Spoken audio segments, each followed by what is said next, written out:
এই মুরগি আনছে আজকে আর মুরগি ভালো করে এই লেগ পিস কিন্তু আমি ডিল করে রাখলাম। কাটে দে রিজিকে থাকলে খাইতে পারবা। কাটে দে বসে বসে দেখো আলু নতুন আলু ছোট ছোট দেহে এটা মাঝখানে ইয়া করি নাই। এগুলা দিয়ে আজকে মুরগির তরকারি রান্না করবো। আর এদিকে দেখো আমি পাটায় কিন্তু সুন্দর করে মশলা বাইটে রাখছি। এখানে আছে হলো গিয়া জিরা রসুন আদা তিনটা মিলা বাইটে রাখছি। আর মুরগি ভালো করে কাইটা দিয়ে পরিষ্কার করে নিছি বড় মুরগি। আলু এই আলুগুলা দিব নতুন আলু দিয়ে মুরগি মাংস ভালো লাগবে খাইতে। এখন আমি যে কড়াই দিয়ে দিলাম তো গরম হয়ে গেছে তেল ডাইলে দিতে হইব।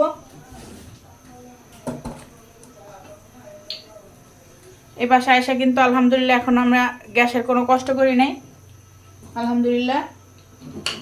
তো এই যে এক চুলায় ভাত বসাই দিছি ভাত হইতেছে।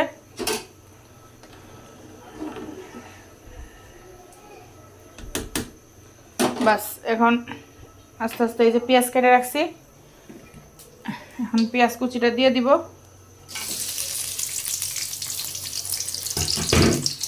আর সাথে দিয়ে দিব হলো গিয়া এলাচ দারচিনি তেজপাতা। আনাস আনাস হ্যাঁ আনাস কোথায় তুমি? আলিফ এদিকে আসো তা একটু ধরো ভিডিওটা এভাবে না সুন্দর করে ধরো করা দিবি।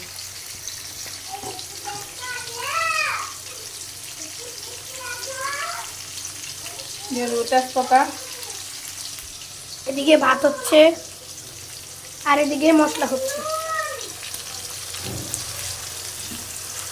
গাইস দেখেন ক্যামেরাম্যান, আমি ক্যামেরাম্যান আর আমি সব কিছু রান্নি, আমার মা কিছু করে না। মাঝে মাঝে একটু ধরে আর সবসময় আমি রান্নি।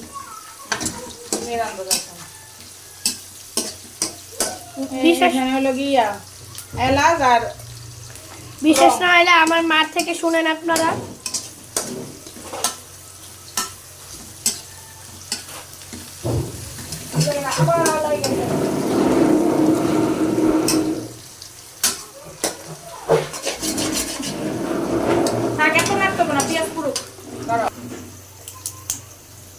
দারুচিনি তো আমার পেঁয়াজ প্রায় ভাজা হয়ে গেছে। এখন আমি আমার বাটা রাখা মশলা দিয়ে দিলাম। এখন ভালো করে মশলা দিয়ে ভেজে নিব। তরকারি কিন্তু রান্নার মশলা হিসাব করলে কিন্তু তরকারির স্বাদ মশলা যত সুন্দর করে ভাজবা তত তরকারির স্বাদ বাড়বে।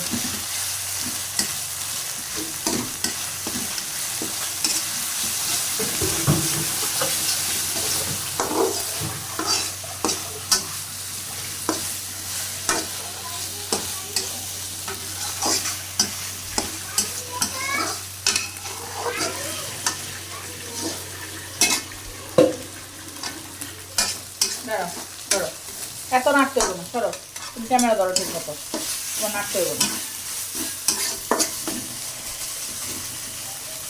না। কিছু মশলা অ্যাড হইব ধরো যেটা আসল স্বাদ খাবারের। লবণ হলুদের গুঁড়া শুকনো মরিচ দেব আর দিব না।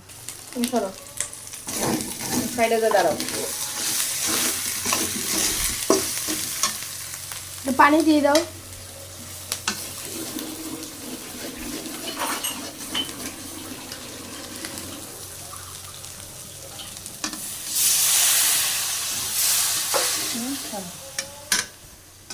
একজনের একটা কাজই সুন্দর, তুমি ক্যামেরাটা সুন্দর করে ধরো।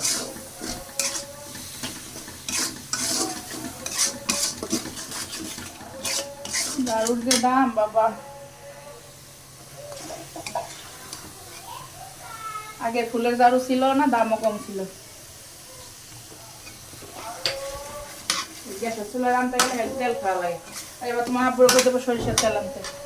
অনেক দিন আমরা সরিষার তেল খাইতেছি সবাই ভাত খাওয়া সরিষার তেল অল্প দিলেও রান্না করা যায়। দেখো মশলা কিন্তু ভাজা হয়ে গেছে, তেল উপরে উঠে আসছে। আমি দিয়ে দিলাম আগে থেকে ভালো করে কেটে দিয়ে রাখা মুরগি।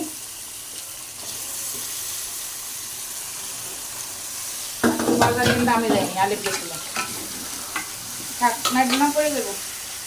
আর এই যে দেখো আজকে গোটা গোটা আলু দিয়ে দেবো, একসাথে দিয়ে দিই, কারণ যেহেতু মুরগি নরম একসাথে দিয়ে দেবো।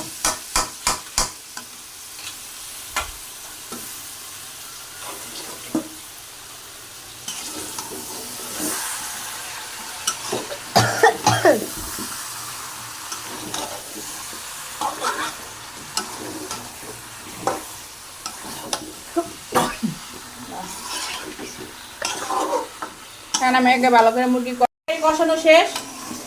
মাঝখান দিয়ে কিন্তু একটু হালকা পানি দিয়েছিলাম, কষালে পানি। দেখেন কি গ্রাস খাইতে জল কিন্তু একদম তাই না, মশলা কিন্তু উপরে উঠে আসছে তেল সহ। এরপর আমি একটু হালকা জলের পানি দিয়ে দিব। আজকে কিন্তু আমাদের মাংস আর ডাল আর ভাত দুপুরে খানা ইনশাল্লাহ খাবো, আল্লাহ যদি খাইতে দেয়। এখন আলু সিদ্ধ হবে, 2টা বা 2টা লাগছে মনে হয়। গাইস আমার তরকারি কিন্তু প্রায় হয়ে গেছে। তরকারি কিন্তু কম দেখা যাইতেছে, কারণ আমরা অলরেডি কষানোর সময় খাইছি সবাই। তো এখন যেটুকু জল আছে থাকবে, রাত্রে রুটি রুটিতে খাওয়া লাগবে না। তো ভিডিওটি ভালো লাগলে অবশ্যই লাইক কমেন্ট শেয়ার করবেন।